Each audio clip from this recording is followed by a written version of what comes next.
And hereby we end with our article. Now let's open our forum for discussion. Hope I was clear. Can I get a thumbs up if this was clear? Yes, it was very good. Thank you so much for this super comprehensive explanation. You all can ask any doubts that you all have before like we actually start the discussion. If you all have any concepts that you are unclear on, please ask right away. Ma'am, why is lung volume initiation included in this respiratory swallow coordination? Because already there is we are going to obviously the supraglottic swallow which is there. We inhale and then we tell them to hold the breath and then we tell them to swallow. So it is obvious at that point. So why is this lung volume initiation included?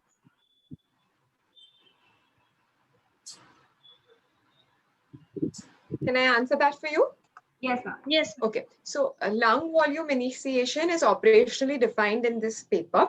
So what they really mean is, let's divide the terms. They mean what is the lung volume of the participant or the patient when the swallow is initiated. Okay, so in this study, what they have done is that they have used certain statistical algorithms to understand that what is the lung volume of the particular participant when a swallow is initiated. Now, why they have tried to understand that is because depending on what is the lung volume, they will know exactly when the cue has to be given. For example, if a cue is given when the lung volume is in high tidal inhalation, so it will result in an optimal swallow. However, when the cue is given when the lung volume is mid to low, which is actually when a cue would be given in a typical individual, that will compromise the safety of swallow and increase the risk of aspiration. And hence they have used the lung volume initiation to understand where exactly in the respiratory cycle is a particular participant, to know at what point should we be giving the cue. So unlike our clinics, this is a research. So they're trying to optimize all the parameters to see the effectiveness of this protocol in Parkinson's patients and hence the measurement of this. I hope that answers your question. Yeah. Okay, ma'am, I have one question. So I have read this article earlier also, and this is the question I had even earlier. What our general assessment in dysphagia cases is more about the OTT, PTT, the oromotor skills, the hyolaryngeal excursion. We don't really assess the respiratory parameters at all. So if you could just throw some light on the importance of assessing these parameters in the first place before we actually, clinically work on them. Sure. So ideally speaking, any dysphagia assessment must include respiratory pattern assessment. Okay. The importance of doing this is that we must understand for a good and a safe swallow to happen, there must be airway protection. What I mean by airway protection is that food must not enter into a laryngeal vestibule. Now for that to happen, we must have the normal swallow apnea, which is the cessation of breathing for a momentary second while the swallow is completed. Now, if you have a disordered respiratory system, the swallow apnea will not happen accurately or will not happen at the right point of time. So both the respiratory and the phonatory system must be assessed. Often in setups that we work, it is not possible to have instrumental assessment available to all patients at all given point of times. So clinical assessment must be done for the same. So how can we do the clinical assessment if we don't have all these? Yeah, so most of us clinicians are even seeing patients at home visits where it is very difficult and mobile to take them to centers to do respiratory assessments. Ideal would be to have a respiratory evaluation, but if we don't have, we can start off with a very simple basic case history where you ask relevant complaints about any respiratory problems, any respiratory distress, any complaints of asthma, any other respiratory illnesses, whether patient or COPD, which is very common in elderly population with history of smoking, etc. So you ask those questions. That itself should give you a red light that maybe this patient may have some respiratory issues. After your case history, what you need to do is observe the respiratory pattern at rest. So when the patient is sitting at rest, what is the respiratory pattern? Is it thoracic? Is it abdominal? Is it clavicular? Is the patient a shallow breather? Do you see a cogwheel pattern? You can also clinically measure the respiratory rate or the RR and note that down. That would also give you a very good idea. Along with that, you could also check the pulse oximeter, which would give you the saturation. So if, for example, if the patient is desaturating, you will know that maybe there's some issue with the respiratory system. Of course, I'm not going into tracheostomy because that's a totally different ballgame. Patients who are tracheostomy dependent. Another important finding is to ask about if the patient has any sleep apnea or any obstructive apnea, for which prior to this, the patient was dependent on any CPAP or BiPAP. So asking these relevant clinical informations, looking for or observing the respiratory pattern, checking the RR, checking the pulse oximeter, as well as a simple MPT and a Serzer ratio, which we do regularly for our voice patients, will also give you some idea regarding the respiratory status of the patient. Another thing that I clinically do is coordinate with my physiotherapy colleagues, because physiotherapists are trained to assess the respiratory system cervically, auscultate the patient. So that itself will give you a lot of idea when they're doing their chest physiotherapy, that what is the status of the chest, etc. Also, I had the question that this verbal cueing they have done only in Parkinson's disease, they have assessed. Can this be generalized to other patients as well, like PSP or other dysphagia cases, Sure. lateral medullary syndrome? Sure. So this whole respiratory swallow coordination training program has been developed by Bonnie Martin Harris and his team. As per what I have read and understood from my colleagues who are working at different places and abroad, that this is still in the research phase. A lot of work is being done in labs to understand that which all populations can this be routinely done in. So the primary studies have been done with head and neck cancer patients, where they have spoken about where the cueing has to be given. This particular study is to know about Parkinson's patient. Having said that, we still don't have enough research to tell us whether it can be generalized to other neurodegenerative disease. However, if a patient has a PSP complex with a bit of delayed response, maybe we could try and use it, but we could wait for the official guidelines, because if we give the cue at the wrong point of time, there's a risk of aspiration, right? So it's better to wait for the appropriate guidelines. But this is a good knowledge to know, because these are small tips, tips that we can take back to our clinics and understand and try and observe what the patient is really doing with the bolus in his mouth, how the respiratory pattern is. And of course, respiratory muscle strength training, which is being routinely practiced by physiotherapists, respiratory therapists, and speech language pathologists, can be used in this population. Ma'am, I have a doubt. Sure. Yes.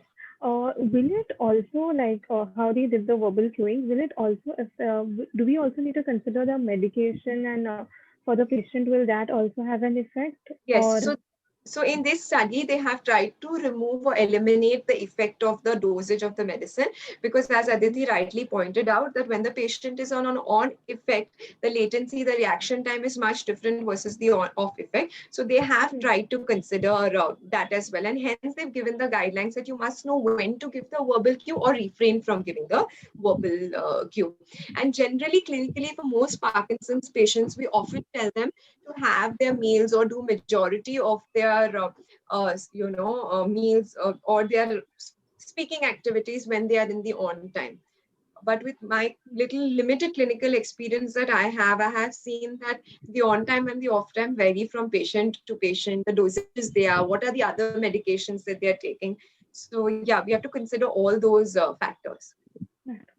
Okay, so in this case, they eliminated that part. They have looked at medication. eliminating that. Eliminating. Okay, thank you.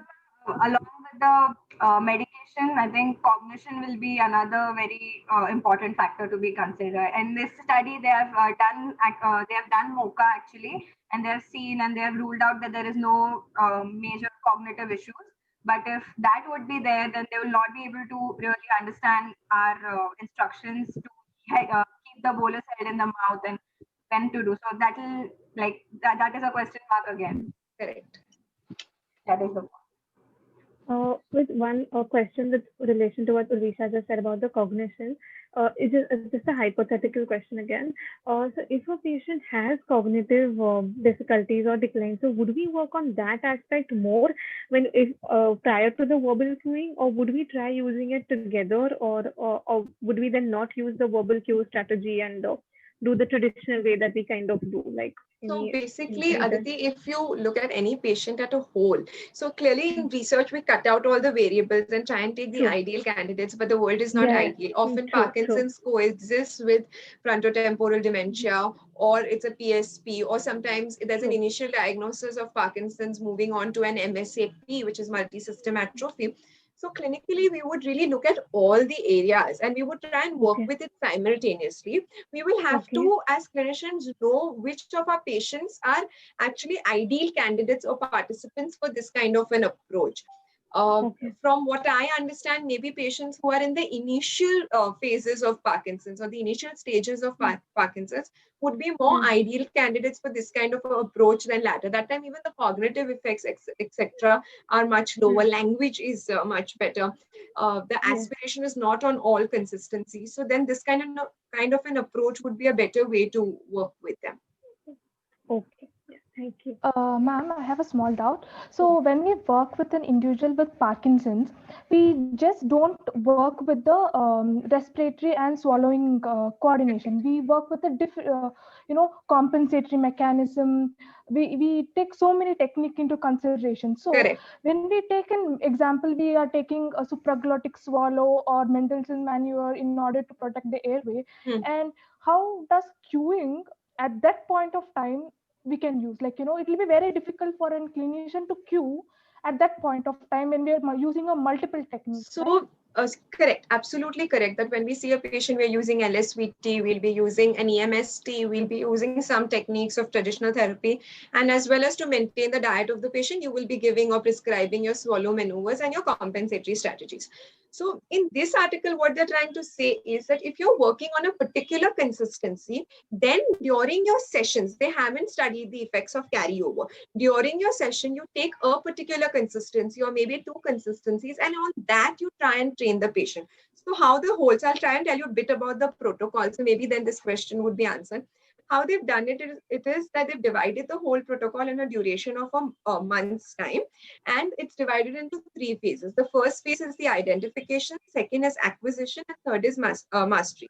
So what they've done in identification patient phase is that they're empowering the patient to identify his or her own respiratory patterns. So it's like developing awareness. Of course, they are using equipments which most of us don't have available in our routine clinics.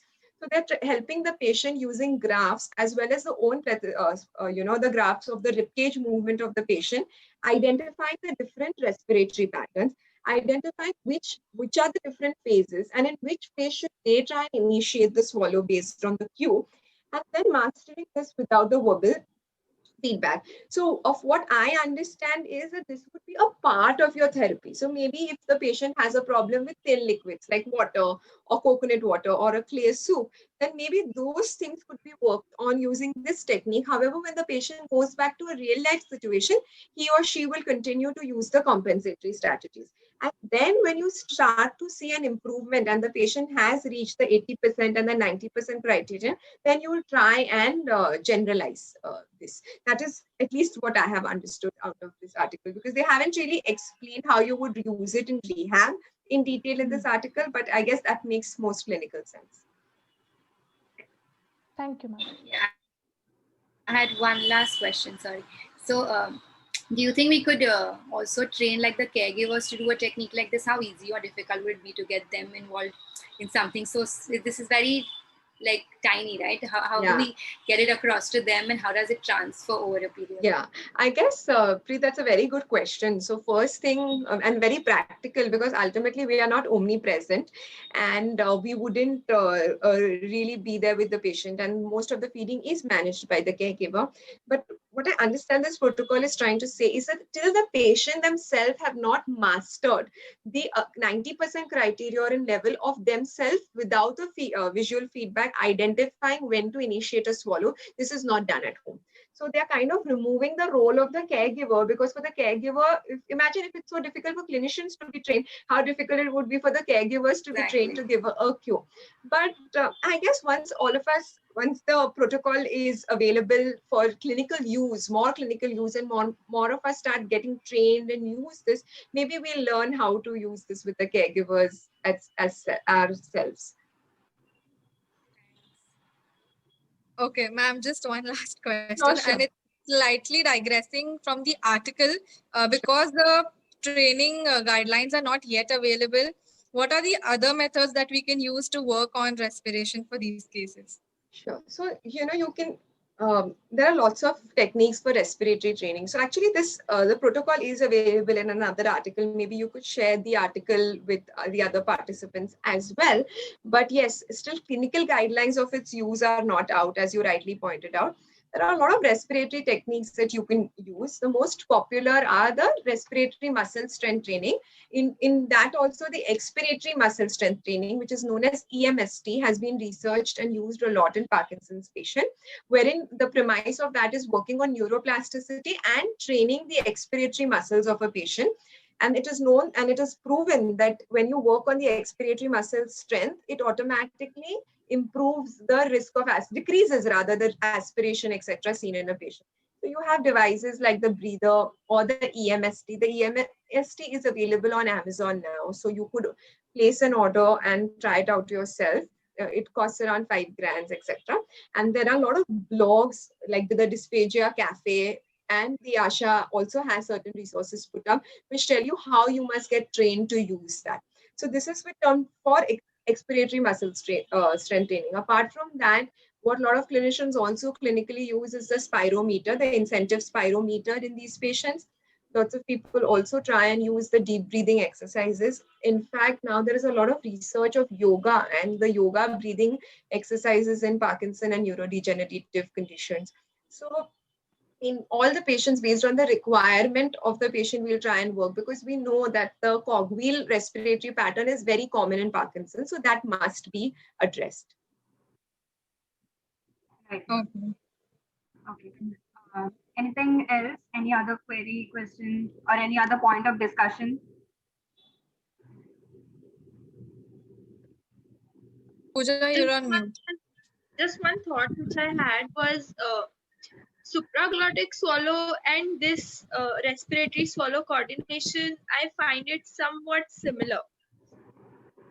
Well, so in supraglottic swallow, actually what we're trying to focus on is hold the breath, which is the swallow apnea. So we're telling the patient, inhale, hold your breath, and then try and swallow. So that's the instruction, right, that we're giving the patient. Here, what they're trying to do is they're trying to go much more in depth, where they're trying to identify the different respiratory patterns, the different phases of respiration, and try and see which exactly phase of respiration we must initiate. And then they're trying to study this across different populations. So what they have seen is that in normative patients or normal participants, when the lung volume is mid to low in the expiratory cycle, that's the ideal time to have the swallow apnea phase or to initiate a swallow. However, in Parkinson's patient, it's at high tidal inhalation simply because of the larger reaction time that Parkinson patients require. So the difference over here is that when you talk about a supraglottic swallow, you're not only looking at respiration, you're looking at many things. You're looking at the bolus, you're looking at the hold in the mouth, you're asking the patient to hold the breath and do a hard swallow, and then asking the patient to do a which is a forceful loud hard glottal attack. So it's looking at the different aspects of swallowing. Here we are trying to only train a particular group of muscles and particular coordination. So that's the difference between the two. Of course, a supraglottic swallow will also involve coordination because it's a physiological swallow. But here we are just looking at when exactly should you start to initiate your swallow so that you can have a good hold and you can have an ideal airway protection. So, ma'am, if a patient, it's again hypothetical, if a patient masters it, he understands that, when and how am I supposed to coordinate, will we then not use the compensatory mechanisms with him? We'll have to do a MBS IMP or a feast on that patient to really see if the patient has mastered it without the compensatory strategies, which is what they've actually done to demonstrate the efficacy of this protocol in Parkinson's patient. But each patient is different. So you will also, like the way you try and see the effect of your compensatory strategies in these objective assessments, similarly, you will have to do that with this in order to be able to prescribe it to a particular patient. Ma'am, one question. Sure. So would we, when we start this verbal cueing the protocol, would we target it only on one consistency? Like once the patient masters it on that, and then try use it with the other consistencies? So what they have tried and done in the study, like not in this study, the other study where they have actually explained it consistency wise, is that they have started it to do on consistencies which are considered safe on the PASS scale, means a score of 6 or below. So that's how they have actually started to use this. So you would have to determine that. Per patient. Per patient. Okay. So of course, in that other study where done by Dr. Bon Mortis and Harris, is that they've looked at head and neck cancer patients. So they worked with liquid. So they worked with honey thick or nectar thick liquids. Of course, in Parkinson's patients, it would be different. Okay, and then once they get that, then we transition. So what they've done actually is that during the acquisition phase, they have used one consistency. When it reaches 80% criterion level, they've moved to the next consistency. Then when all the 2 or 3 consistencies that you're targeting have moved, then they move to the mastery level, wherein you're expected to do that without any visual feedback, without at the right point of time in a cycle with all the consistencies with a 90% criterion level. So that's how they've divided the protocol. Okay, and at the end of the protocol, would they be like without the cue itself, the patient should know, okay, yes, exactly. So in the Parkinson's study, they haven't talked about without the cue because they haven't studied the effect of carryover. But in the other study where they have done it in head and neck cancer patients, they have talked about that it should be without the cue and without visual feedback. Am I right? If I'm wrong, please correct me, Roshali and Urvish. No, ma'am, that's perfect. Yes. Okay, thank you. If anybody like of y'all require that article, just leave me a message. I'll forward it to y'all as well. Y'all can have a read. Yeah, sure. We'll do that. Okay. Any other questions? Queries, discussion points? Okay. If not, Urvish, I think we can conclude. Yes, I think this was good. It was really good. We discussed, I think, all aspects. To sum it up, the entire half an hour that we discussed, from the article, what we understood was that we cue at high inhalation, or else we don't cue, because if we cue at a wrong point, we increase the risk of aspiration. We discussed a lot of details on what exactly is respiratory swallow coordination training. Ma'am explained the 3 steps. We spoke about how it is different from the supraglottic swallow, how it targets a completely different pattern, a completely different system. We also covered the cognition part on how will we, because this article doesn't talk about, it has, it's focusing on very specific aspects. So it doesn't talk about cognition here. And I think we covered all the points. Any points I'm missing, Roshali? No, I think we are good to go. So thanks a lot, guys, for joining us. And I hope you have all learned something new and like discussed and understood something better that we can actually use in our clinics. And especially as a budding clinician, these are parameters that we completely overlook. Of course, we have some people who already work into this field, like ma'am is there, Preet is there, Aditi is there, Pooja is there. So thank you all for joining, and thank you, ma'am. Thanks a lot. Thanks a lot for this opportunity. It was really nice talking about research and how we can take it to clinics. So all the best to all of you all, and looking forward to many such discussions on your page. We hope Thanks so much for Thank you. Thanks so much for clarifying our doubts. Thank you. Thank you, ma'am. Thank you. Thank you.